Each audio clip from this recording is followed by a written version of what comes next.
you need to pile that data together and how many close calls have been there, and you need to figure out what their best practice is, and you need to change something.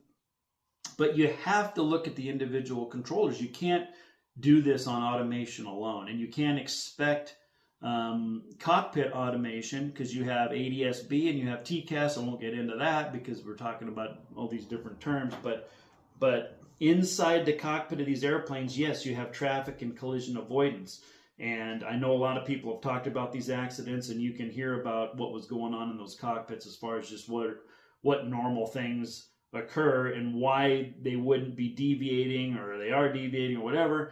But when you're inside a high traffic area, in a lot of cases, those alerts you might ignore because, for example, real simply, in the case of the CRJ, they were cleared to land. So should you have your head on a swivel as a pilot? Absolutely. But they're busy. They're transitioning from runway 1 over to 3-3. They're very busy in the cockpit. It's a shorter runway. Okay, so there's a lot going on. It's at night, and so the first officer, I mean, they're in a left bank. The first officer is going to have to be looking for this helicopter, kind of up and over a little bit, thinking it's below him. Like, the first officer would believe, or I would believe, that the Blackhawk is below or is low and behind.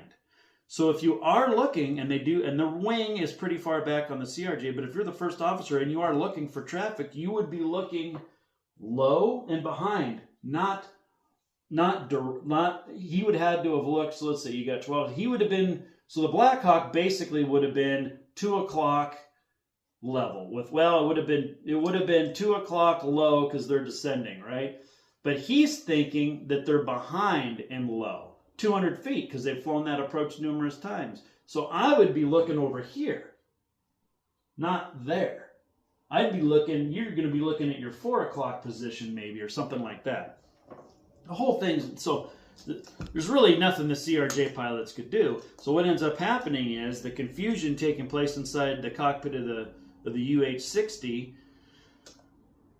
The controller has no idea. And as the controller, we were always taught, if you always assume the worst.